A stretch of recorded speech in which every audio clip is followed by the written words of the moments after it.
अगर मैं आपसे पूछूं कि यूपी पीसीएस मेंस में सबसे बड़ी गलती क्या होती है? कम पढ़ना? नहीं। कठिन किताबें पढ़ना? नहीं। सबसे बड़ी गलती होती है गलत तरीके से नोट्स बनाना। बच्चे पूरे साल नोट्स बनाते रहते हैं, लेकिन परीक्षा के समय रिवीजन नहीं कर पाते। कुछ लोग 100-100 पेजेस के नोट्स बनाते हैं, कुछ लोग टेलीग्राम पीडीएफ इकट्ठा करते रहते हैं, कुछ लोग हर किताब के नोट्स बना लेते हैं और अंत में रिजल्ट क्या होता है? नोट्स तो बन जाते हैं लेकिन सिलेक्शन नहीं होता। इस वीडियो में मैं आपको यूपी पीसीएस मेंस 2026 के लिए कंप्लीट नोट्स मेकिंग स्ट्रेटजी बताऊंगी, जिसे फॉलो करके आप कम पढ़कर ज्यादा रिवीजन कर पाएंगे और मेंस के लिए एग्जाम ओरिएंटेड नोट्स तैयार कर पाएंगे।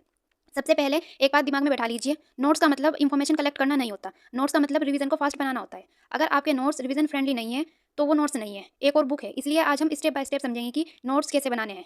क्लियर है सभी को? सबसे पहले गोल्डन रूल समझिए। पहला रूल है हर बुक के नोट्स मत बनाइए।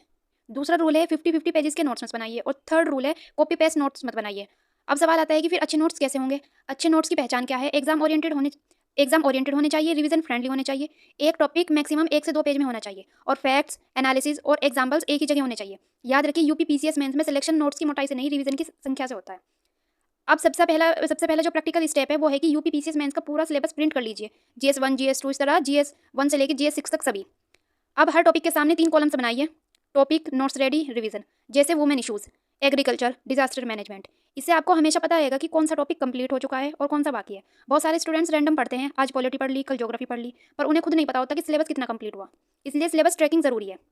अब आते हैं दूसरी बड़ी गलती पर, सोर्स ओवरलोड। एक स्टूडेंट के पास 10 टीचर्स के नोट्स है, 20 पीडीएफ से, 5 टेलीग्राम चैनल से और रिजल्ट है कन्फ्यूजन। इसलिए लिमिटेड सोर्सेज फॉलो कीजिए। जीएस 1 के लिए फिक्स्ड सोर्स रखिए, जीएस 2 के लिए फिक्स्ड सोर्स रखिए, ऐसे ही जीएस 3 के लिए फिक्स्ड सोर्स रखना है, जीएस 4 के लिए एथिक्स नोट्स और एग्जांपल्स का कलेक्शन, जीएस 5 और जीएस 6 के लिए यूपी स्पेसिफिक नोट्स। बस याद रखिए, more sources equal to more confusion and less sources equal to more revision.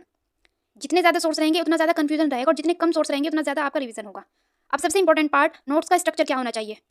Her topic इसी फॉर्मेट में बनेगा। सबसे पहले टॉपिक का नेम, फिर इंट्रोडक्शन, सिर्फ 2-3 लाइंस का इंट्रोडक्शन, फिर करंट कॉन्टेक्स्ट, कोई भी रिसेंट एग्जांपल देना है इसमें आपको, फिर main content, point wise explanation, फिर डाटा और फैक्ट्स जैसे नीति आयोग, एसडीजी रिपोर्ट्स, फिर यूपी एंगल यानी उत्तर प्रदेश स्पेसिफिक कोई पॉइंट्स, फिर डायग्राम या फ्लो चार्ट और अंत में कंक्लूजन। अब एग्जांपल देखते हैं। टॉपिक है वुमेन इंपावरमेंट, इंट्रोडक्शन में डेफिनेशन, करंट कॉन्टेक्स्ट में women reservation act, main content में चैलेंजेस, गवर्नमेंट इनिशिएटिव्स और यूपी एंगल में मिशन शक्ति और कंक्लूजन। अगर आप हर टॉपिक इसी स्ट्रक्चर में बनाएंगे तो आंसर राइटिंग अपने आप इंप्रूव हो जाएगी। अब बात करते हैं करंट अफेयर की। सबसे बड़ी गलती क्या होती है? लोग डेली न्यूज़पेपर के नोट्स बनाने लगते हैं और कुछ महीनों बाद 500 पेजेस की कॉपी तैयार हो जाती है, लेकिन रिवीजन नहीं हो पाता। इसलिए डेली नोट्स मत बनाइए, वीकली नोट्स बनाइए और इशू बेस्ड नोट्स बनाइए। फॉर्मेट क्या होगा?